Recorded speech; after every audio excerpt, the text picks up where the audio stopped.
আমেরিকার থেকে শিক্ষা নিয়ে ভারতের প্রতিরক্ষা ক্ষেত্রে এলো বড়সড় পরিবর্তন। বিদেশ থেকে মিসাইল কেনার নির্ভরতা কমিয়ে এবার দেশেই আরও বেশি সংখ্যক মিসাইল তৈরির পথে ভারত। সম্প্রতি ইরান যুদ্ধে মিসাইল ব্যবহার করতে করতে আমেরিকার অস্ত্র ভাণ্ডার প্রায় শূন্য হয়ে গিয়েছে বলে রিপোর্টে দাবি করা হয়েছে। এই আবহে ভারতের প্রতিরক্ষা মন্ত্রী রাজনাথ সিং অনুমোদন দিয়েছেন যে ডিআরডিওর তৈরি সমস্ত কনভেনশনাল মিসাইল সিস্টেমের প্রযুক্তি এবার ভারতীয় প্রতিরক্ষা সংস্থাগুলোর হাতে তুলে দেওয়া হবে।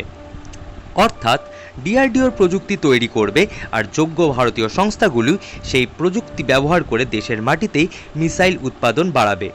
এর ফলে উৎপাদনের গতি শুধু বাড়বে না, প্রতিরক্ষা ক্ষেত্রে আত্মনির্ভর ভারত অভিযানও আরও বেশি শক্তিশালী হবে। আর সবচেয়ে বড় বিষয় হলো এই উদ্যোগে বড় সংস্থার পাশাপাশি এমএসএমই এবং অন্যান্য ভারতীয় প্রযুক্তি সংস্থার অংশগ্রহণেরও সুযোগ বাড়বে। তবে ভারতে বর্তমানে প্রতিরক্ষা খাতে ফরেন ডিরেক্ট ইনভেস্টমেন্টের ঊর্ধ্বসীমা ৭৪%। এই আবহে বেসরকারি সংস্থার হাতে মিসাইলের প্রযুক্তি তুলে দেওয়া কি যুক্তিসঙ্গত? এতে কি ভারতের ঝুঁকি বাড়বে, নাকি অস্ত্র ভাণ্ডারে যাতে মিসাইল বাড়ন্ত না হয়ে যায় তার জন্য এটি সঠিক পদক্ষেপ? আপনার কি মনে হয়? নিজের মতামত জানাতে পারেন কমেন্ট বক্সে।